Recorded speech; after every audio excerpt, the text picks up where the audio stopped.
أعوذ بالله من الشيطان الرجيم بسم الله الرحمن الرحيم الصلاة والسلام على أشرف محمد صلى الله عليه وسلم ختم الأنبياء إمام المرسلين اللهم صل على سيدنا محمد وعلى آله وصحبه وسلم.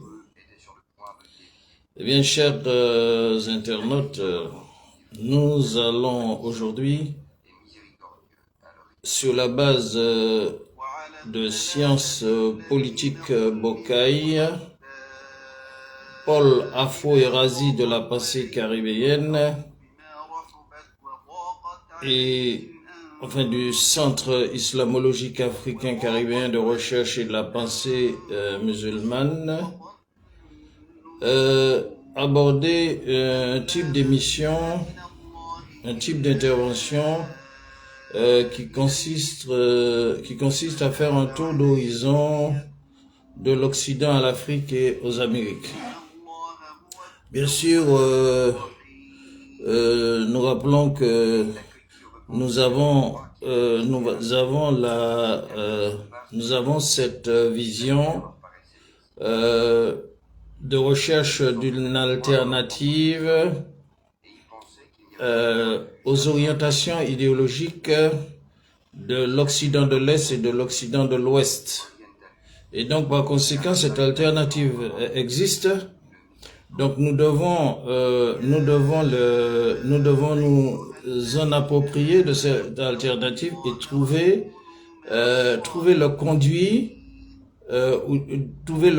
l'expression, les terminologies pour traduire cette alternative politique, on va dire aussi économique, géopolitique, socio-culturelle, dans le contexte qui nous intéresse, particulièrement puisque nous parlons de centre islamologique africain caribéen de recherche et de la pensée musulmane. Donc, nous avons un principe, c'est que science politique Bocaille est un concept qui prend sa source dans des positions très claires de vérité et justice qui sont édictées dans les révélations divines et la voie prophétique. Et à ce titre, nous pouvons parler dans n'importe quel... nous pouvons nous exprimer sur le plan social, sur le plan culturel, sur le plan sociologique, sous n'importe quelle latitude du globe terrestre en tant que terrien. Mais science politique se caractérise par des principes, et c'est la raison pour laquelle nous disions que nous devons être, soyons logiques en politique. Cela veut dire quoi? Cela veut dire qu'en politique, nous devons nous écarter des émotions. Nous devons nous écarter des émotions qui induisent la pseudo-science politique qui, très souvent, et le plus souvent, cette science politique désorientée devient à géométrie variable et à double standard. Donc, nous énonçons ces préalables parce que nous avons à développer sur des thématiques qui concernent l'Afrique. Et à cet effet, nous allons nous appuyer sur des faits, des témoignages. Et en ce sens, nous allons pouvoir mener à bien notre travail de réflexion et d'analyse.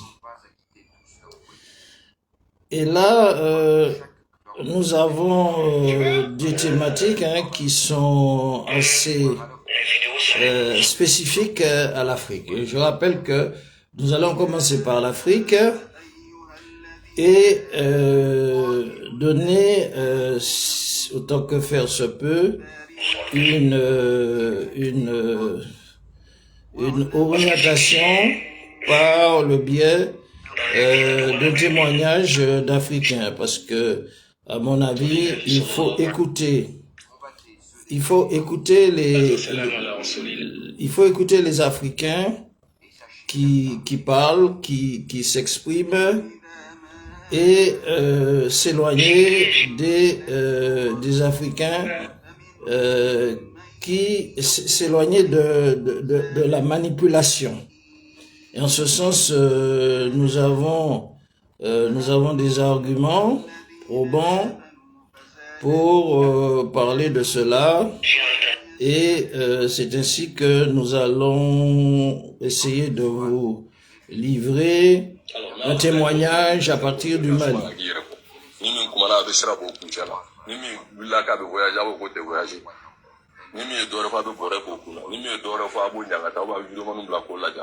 Et puis vous pensez que c'est avec ça, les gens vont se taire. On va pas se taire. Moi je vais m'assumer pleinement et entièrement. Vous verrez. J'ai décidé de m'assumer. Mais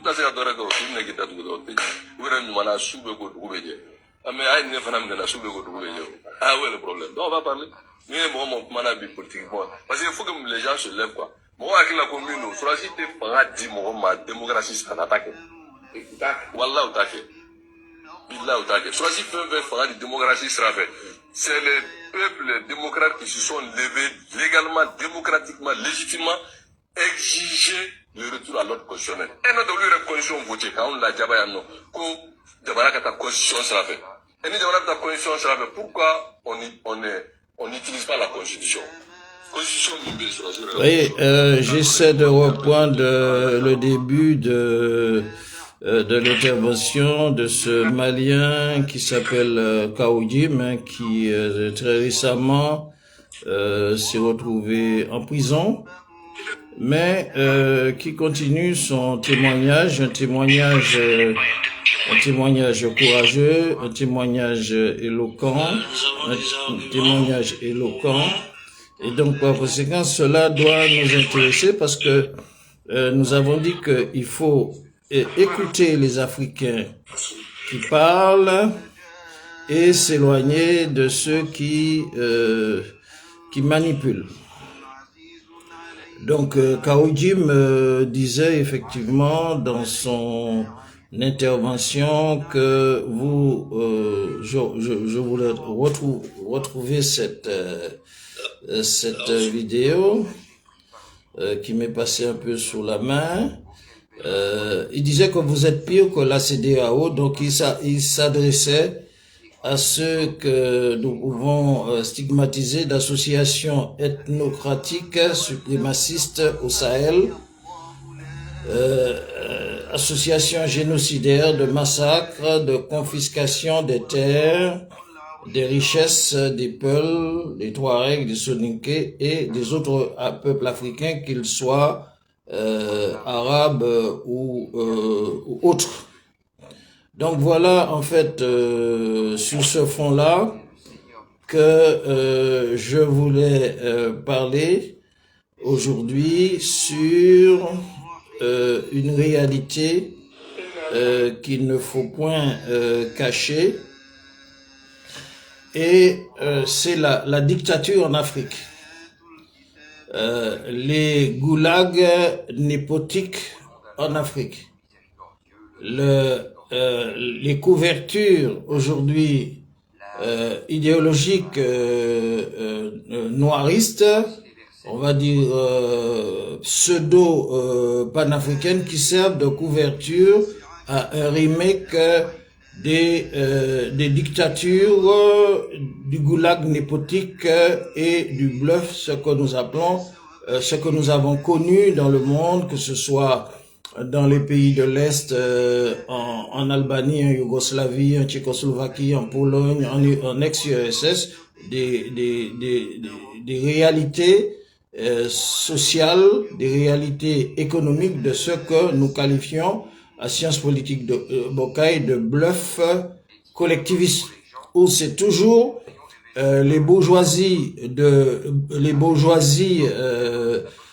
comment dirais-je, de gauche ou de droite qui, à travers la politique, usurpe le leadership politique pour contrôler, dominer, opprimer les masses.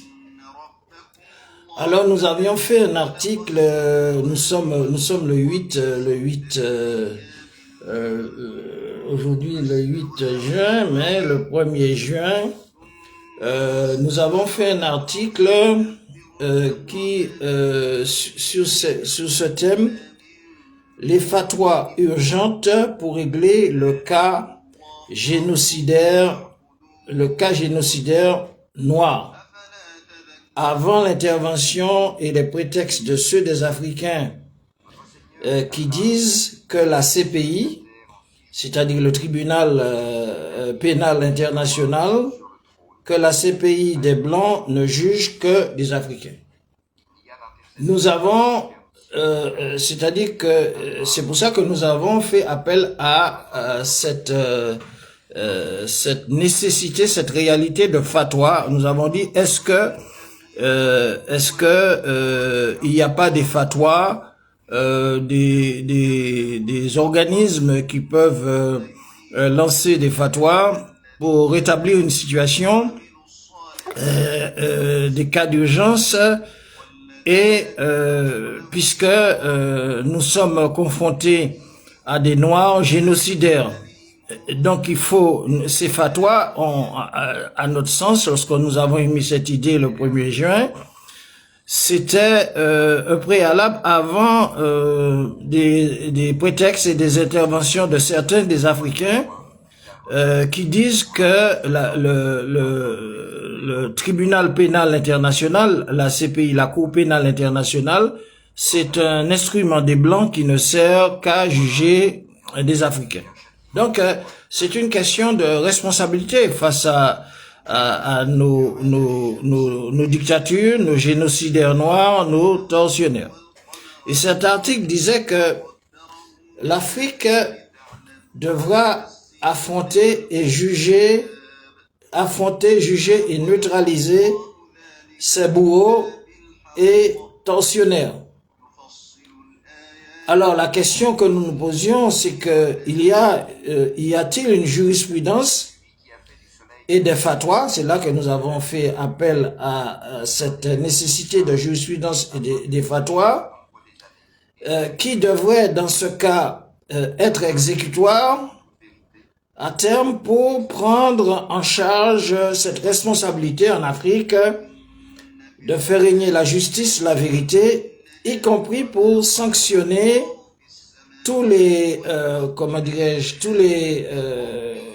tous les récidivistes, tous les délinquants, à quel que soit le niveau dont ils se trouvent, et notamment sanctionner aussi les collaborateurs. Et nous avions émis aussi à titre de ces collaborateurs, les consorts et agents liés à Abu Lahab ou à Cameroun, qui supportent effectivement à travers des prétextes propagandistes et qui sont aussi dénoncés par certains journalistes Touareg.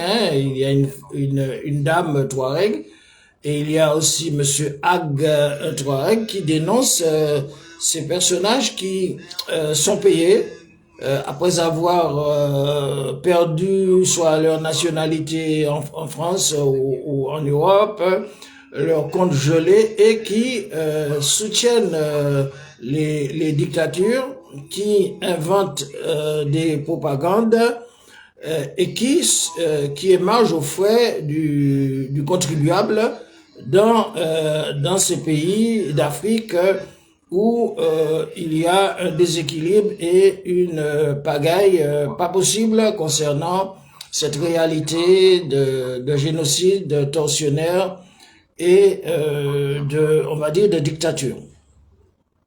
Dans cet article, nous disions qu'au Mali, au Burkina, les fatwas n'existent pas pour sanctionner les crimes contre l'humanité perpétués en Afrique contre les peuples africains, contre les Africains et par un système de voyeurisme d'État que nous avons qualifié en quelque sorte d'association ethnocratique de génocidaire. Donc, en réalité, il y a une malfaisance des malfaiteurs en tenue militaire et en collusion, en collaboration avec des kémites pharaoniques. Et c'est ainsi que nous les Africains, avant de chercher des prétextes pour dire que la CPI, la Cour pénale internationale, c'est un organisme des Blancs qui veut juger que des Noirs, nous devons prendre notre responsabilité. Nous devons prendre nos responsabilités pour juger nos propres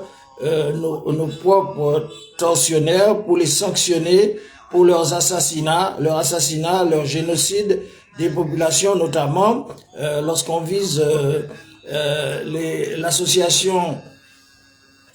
l'association des comment dirais-je ethnocrates, le système ethnocratique du Sahel, eh bien sont concernés des populations qui sont victimes de génocide de ces génocidaires. Et donc dans cet article, nous avons appuyé nos dires sur des faits qui dépassent la réalité, des faits qui sont factuels, qui sont documentés, qui persistent, quand bien même vous avez certaines postures criminelles, nous disons certaines postures criminelles par rapport à l'humanité, qui prétendent contredire des vérités, et là ça pose pour nous certains questionnements. Certains diront, est-ce que c'est une maladie?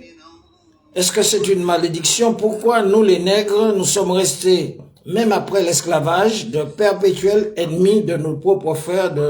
Les nègres sont restés des ennemis perpétuels des propres nègres, de leurs propres compatriotes. Et nous citions en exemple de ce qui se passe au Sahel, ce qui se passe en Guinée avec les enlèvements,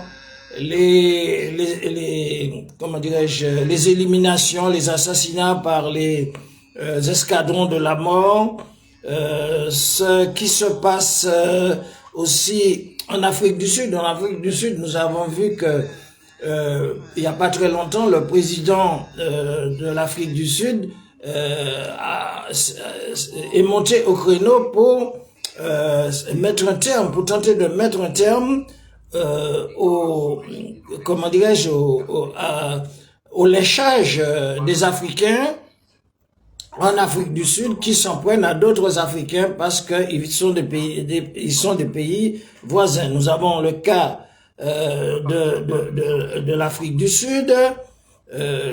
On rappelle que bon, ça ne peut que nous interpeller puisque l'Afrique du Sud, c'est une terre inaugurée par le combat de notre sage et endurant Nelson Mandela, et c'est précisément en cette Afrique du Sud où l'humanité a lutté contre l'apartheid des Blancs, et aujourd'hui en Afrique du Sud d'autres frères noirs sont pourchassés et qui sont des résidents africains des pays voisins, non des étrangers à l'Afrique. Et donc là on se pose des questions. Il y a quelque chose de surréaliste, il y a des choses de surréalistes qui nous démontrent qu'il y a à quelques niveaux, on va dire même mystique, c'est-à-dire un dérangement dans certains comportements, puisque la raison humaine éclairée par comment dirais-je, par la justice et la vérité ne peut pas dériver vers dans ces orientations mortifère, il ne peut y avoir que derrière ça des entités, des influences mortifères qui ne peuvent venir que des démons, des djinns, et donc pourquoi pas. Et nous disions aussi dans cet article que à ce sujet, le Créateur dans le Coran a révélé, dans ses révélations, il en a parlé de ceux qui donnent des associés à Dieu, ceux qui pratiquent le shirk, ceux qui pratiquent la sorcellerie, et quelles sont les conséquences, quels sont les désagréments qui parviennent dans les sociétés où les humains, qu'ils soient africains ou autres, s'adonnent à de telles pratiques, et aussi les sanctions des prophètes sont venues aussi, et surtout celles du dernier messager Mohammed, paix et bénédiction de Dieu sur lui, sont venues pour rappeler les humains que il n'y a d'autre Dieu que Dieu, que le Créateur est unique et que par conséquent, on ne peut pas lui donner des associés. Donner des associés, c'est la sorcellerie, c'est le kémitisme, c'est le shirk, c'est tout ce que vous voulez, la faucratie, la volonté d'imposer dans des sociétés des pouvoirs qui sont opposés à la vérité, à la justice. Et en réalité, on observe que tout cela relève de ce mensonge kamite exécuté actuellement dans l'association franco-cratique du Sahel, il faut parler du Mali, du Burkina et du Niger. Et donc la question qui se pose, est-ce qu'il ne faut pas un coup de tonnerre, parce que Allah subhanahu wa ta'ala, il dit, il ne peut pas accepter et laisser les situations en état, parce qu'il nous dit dans le Coran, si Allah ne repoussait pas des hommes, des uns par les autres, eh bien, il transformait, à l'instar du Mali, du Burkina, du Niger, la terre en un enfer. C'est là que nous voyons que il y a des déviations qui laissent entendre que lorsque un gouverneur ou des gouverneurs persévèrent dans le zolomat, dans l'injustice, dans la tyrannie, eh bien, soi-disant, il y a des imams, il y a des personnes qui sont liées à ces systèmes qui disent que quand vous êtes croyant, quand vous êtes musulman, vous ne devez pas vous ne devez pas vous opposer à des gouvernants qui sont des tyrans ou des oppresseurs, etc., etc. Et donc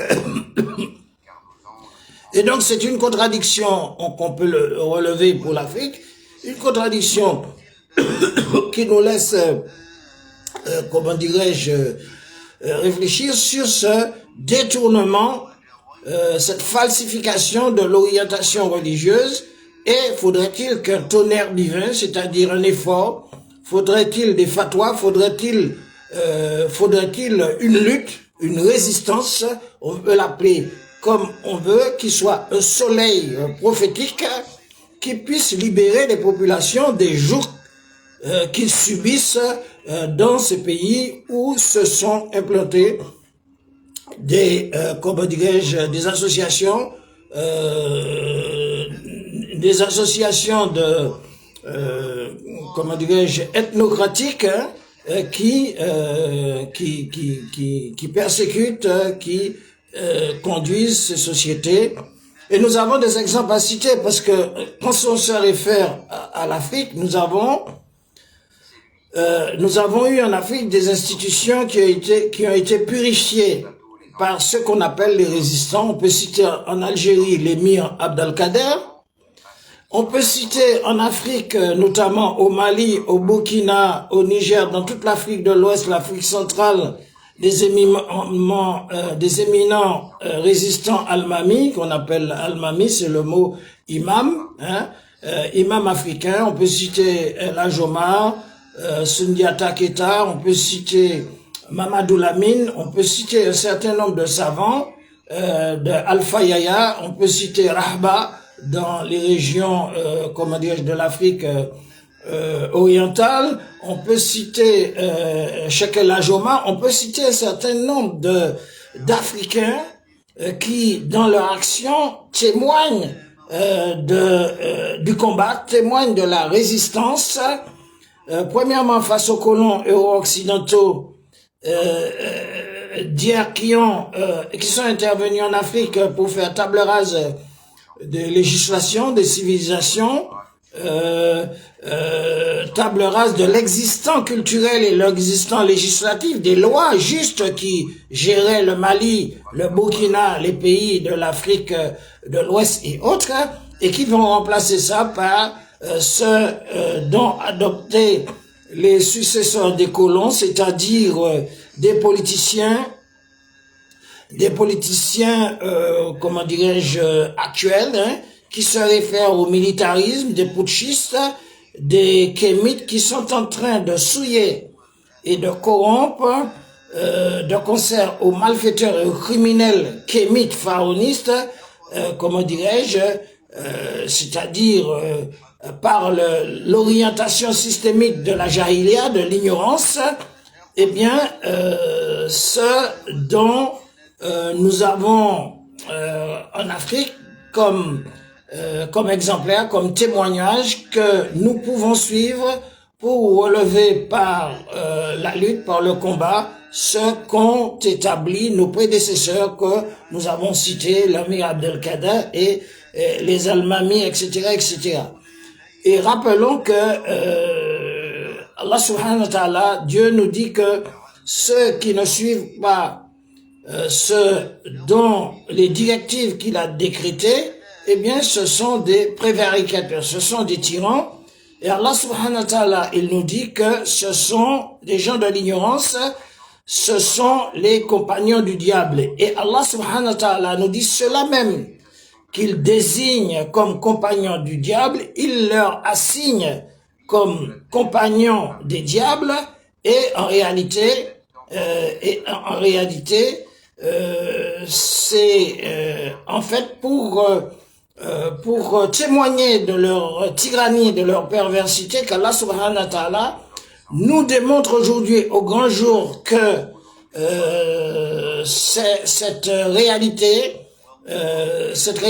de déviation sociétale, politique, économique, et donc qu'Allah subhanahu wa ta'ala nous a promis de rétablir, et c'est pour ça que les populations doivent s'appuyer sur la vérité, parce qu'Allah subhanahu wa ta'ala, il nous dit de par ses noms miraculeux, il a la possibilité de juger, de châtier dans ce monde ici-bas et après la mort, eh bien, tous ces prévaricateurs, tous ces tyrans, tous ces oppresseurs qu'on appelle Torian, c'est-à-dire des tyrans, tous ces targoutes.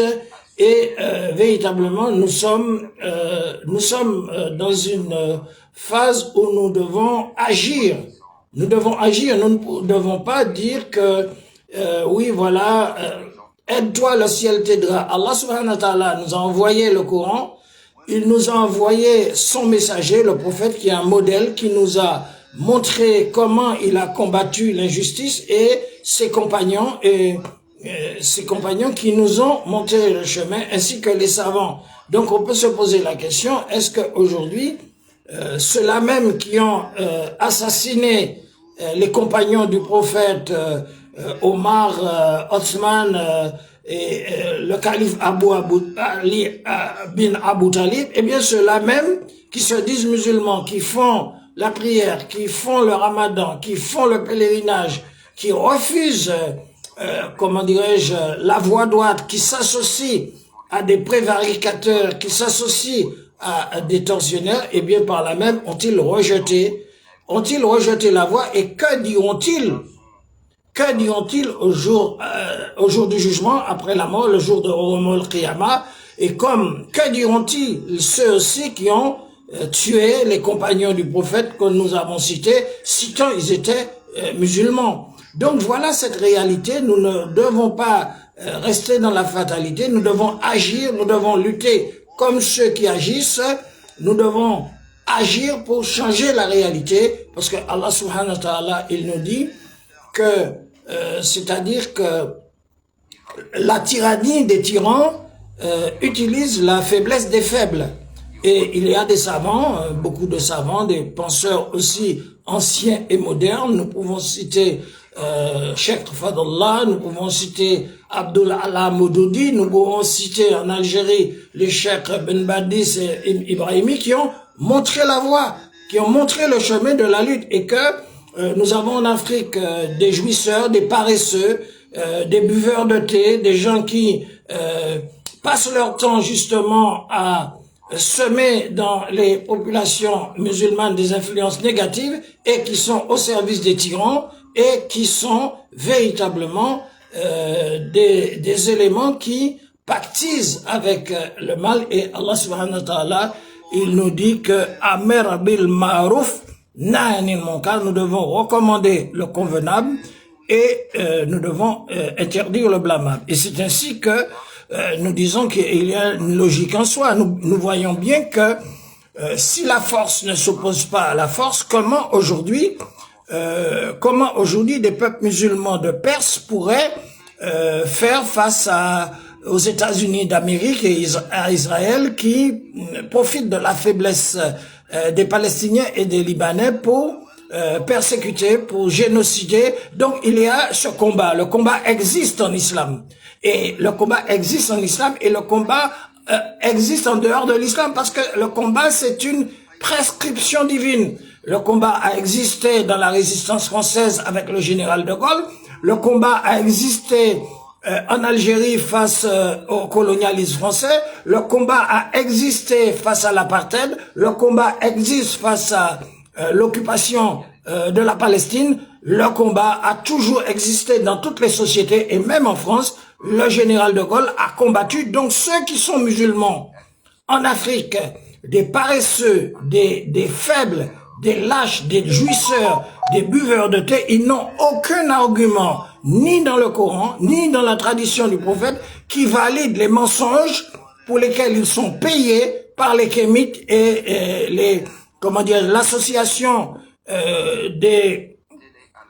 l'association des ethnocrates, l'association ethnocratique des gens du Sahel, qui sont payés pour semer des mensonges, pour mener la propagande mensongère par des éléments, par des agents qui sont soit du Cameroun. Nous avons cité Abou Lahab, Abou Jahal au Cameroun, nous avons cité d'autres, eh bien, qui sont payés pour semer la confusion, semer la diversion et répandre le mensonge dans les populations pour renforcer la tyrannie qu'elles subissent. Et donc, voilà cette réalité que nous avons voulu décrire dans cet article. Assalamu alaikum. Rahmatullah, nous allons terminer par une Fatiha. Bismillahirrahmanirrahim. Alhamdulillahi Rabbil Alamin. Ar-Rahmanirrahim. Maliki yawmiddin. Iyaka na'budu wa iyaka nasta'in. Ihdina siratal mustaqim. صراط الذين أنعمت عليهم غير المغضوب عليهم ولا الضالين آمين. بسم الله الرحمن الرحيم. ولا أسر إن الإنسان لفي قسر إن الذين آمنوا وعملوا الصالحات وتواصوا بالحق وتواصوا بالصبر. Donc dans cette révélation, Allah joue par le temps que l'homme est en perdition, la société est en perdition, que le Mali est en perdition, que le Burkina est en perdition, que le Niger est en perdition, que l'Afrique est en perdition, que le monde est en perdition, sauf ceux qui se recommandent la vérité et la patience. C'est al-haqqa sabr. Donc, dans la vérité et la patience, il y a l'exercice, il y a l'application édictée par les révélations divines concernant la vérité, la justice, la répartition des richesses pour créer les conditions de paix, de salam et de bonheur sur la terre, parmi les peuples, et de ce travail que nous aurons à rendre compte au jour dernier après la mort, parce que tous nous mourrons, l'univers est voué à l'extinction, et tout ce qui existe dans l'univers comme humain existants sont voués aussi à la mort, à la disparition. Donc, par conséquent, il n'y a aucun échappatoire. Et c'est pour cela qu'aujourd'hui, Sciences Politiques Bocaille comment dirais-je, est orienté dans le sens de la vérité et de la justice, s'appuie sur les socles de la vérité et de la justice qui ne se trouvent pas dans les idéologies de l'Est et de l'Ouest, mais dans les révélations divines, nous disons les révélations divines, et dans l'orientation prophétique. Et d'ailleurs, un grand savant comme Al-Ghazali disait que la politique, elle prend sa source des livres révélés, des sentences des prophètes anciens, et que le but de la politique, c'est pas le machiavélisme, c'est la bonne gouvernance et la bonne gestion des peuples, parce que les peuples ont été créés, ils ont un créateur, c'est Allah, unique, et c'est lui le créateur des territoires, c'est lui le créateur des peuples, et c'est lui le pourvoyeur des richesses de la terre, que nous devons redistribuer au peuple pour sortir de la domination de clans, des castes, de partis, comment dirais-je, de sectes. Et donc, c'est par conséquent, les causes de l'injustice résident dans la non-application de tout cela, de la répartition des richesses par des clans, par des sectes, par des partis politiques qui soient de droite ou de gauche, pour confisquer, usurper le leadership du pouvoir, pour imposer la domination au peuple. Et c'est la raison pour laquelle nous avons affirmé dans nos propos, des éléments fondamentaux, hein, que en fait il faut s'appuyer sur la vérité. Il faut s'appuyer sur la vérité et sur la justice, et que comment dire, il faut la bonne orientation dans le domaine de la politique, et pas une science politique machiavélique basée sur le double standard ou une science politique à géométrie variable. Donc c'est ainsi que nous terminons notre intervention sur cet article, et nous allons y revenir parce que nous avons beaucoup d'interventions sur pas mal d'articles. C'était Sciences Politiques Bocaille, Paul Afouérazi de la pensée caribéenne, Centre islamologique africain caribéen de recherche et de la pensée musulmane.